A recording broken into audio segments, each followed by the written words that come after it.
गाजा पी के भोले दानी भकु आइल बनी। भोलेनाथ है भभूतवा से लिटाइल बनी। तो चलिए दोस्तों, आपको मेरा थंबनेल देखकर आई गाना सुन के पता चलिए गया होगा कि खेसारी लाल के ट्रैक पर लिखे हैं हरदी लागे जान के, इसी पर लिखे हैं बोल बम गाना कि भोले दानी हमार भंगिया से लेटाइल बनी। तो बिल्कुल फ्री में गाना लिखे हैं बोल बम। अगर आप सिंगर हैं तो पूरा वीडियो को फुल देखिए। गाना को स्टार्ट कर रहे हैं, मेरा बात को पहले ध्यान से सुन लीजिए। तो बोल बम फ्री में गाना लिखे हैं खेसारी लाल के ट्रैक पर हरदी लागे जान के, इसी पर लिखे हैं बोल बम फ्री गाना। चलिए गाना को स्टार्ट करते हैं, उसके बाद में समझाएंगे। स्क्रीन पर देखिए लक्स गुड। चलिए दोस्तों, ये मुखड़ा है, देखिए हम मुखड़ा को गा रहे हैं। अरे सभे कमरिया आइल रउआ दुआरी, पेन्हेली भोला जी रउआ सोपारी जी। अरे सभे कमरिया आइल रउए दुआरी, पेन्हेली भोला जी रउआ सोपारी। गाजा पी के भोले दानी भकु आइल बनी। भोलेनाथ है भभूतवा से लिटाइल बनी। भोलेनाथ भभूतवा से लिटाइल बनी।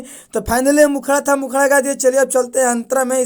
चलिए ये अंतरा है, देखिए अंतरा को गा रहे हैं। अरे सब भक्ति खोजते होई रउआ के वही जा। अरे पी के रउआ भांग हरे लोटल बानी एही जा। खालसा डम डम डमरू बजाई ना, बुनी बरसात कराई ना। ऐसन रूपवा जे दिखाई में तो डराइल बनी। भोलेनाथ है भभूतवा से लिटाइल बनी। भोलेनाथ भभूतवा से लिटाइल बनी। तो फाइनली अंतरा है, अंतरा गा चुके हैं। चलिए अब चलते हैं दूसर का अंतरा में। स्क्रीन पर देखिए। चलिए दोस्तों, ये दूसर का अंतरा है, देखिए दूसर का अंतरा को गा रहे हैं। हर सब कोयला से कोयले बाई धुआं धुआं। अरे ली होई खाली छन के लाइल बनी पुआ। अरे सुतलो भगिया जगाइला, सबके सपना पूरा कराइला।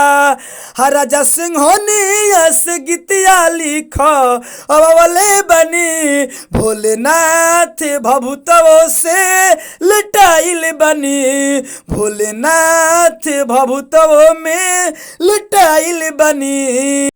चलिए दोस्तों, गाना समाप्त तो हो गया है। मेरा बतिया को ध्यान से सुन लीजिए। अगर आप नहीं सुनिएगा ना तो हो जाएगा दिक्कत प्रॉब्लम, तो फिर बाद में मत हमको बोलिएगा। सबसे पहले ये जो गाना लिखे हैं फ्री में लिखे हैं, कोई दिक्कत नहीं है, कोई सिंगर गा सकते हैं, ठीक है ना। उसके बावजूद अगर आप इनसे भी बढ़िया, इनसे भी बेस्ट, इनसे भी खतरनाक गाना लिखवाना चाहते हैं, स्क्रीन पर होगा दे मोबाइल नंबर है, कॉल करिए, हमसे गाना लिखवा सकते हैं इनसे भी बढ़िया। अगर आपको म्यूजिक बनवाना है, सुपर हिट म्यूजिक बनवाना है, एकदम बढ़िया म्यूजिक पार्टनर वाला काम करवाना है, तभी भी कॉल करिए। स्क्रीन पर मोबाइल नंबर है, कॉल करके कांटेक्ट हमसे कर सकते हैं। चलिए, हम सबके छोटे भाई राइटर राजा सिंघानिया और राइटर राजा भाई में आपका स्वागत है। आज का इतना ही वीडियो है, विशेष नहीं बोलेंगे, लेकिन एक आपसे रिक्वेस्ट है, वो आप लोग हमारा को पूरा नहीं करते हैं। सबसे पहले यार लाइक नहीं किए हैं तो लाइक कर दीजिए, और चैनल को सब्सक्राइब नहीं किए हैं तो सब्सक्राइब कर लीजिए, घंटी को दबा दीजिए, जो लाल कलर का है, जो रेड कलर का है ना, उसको टिप कर सब्सक्राइब कर लीजिए यार। कर लो,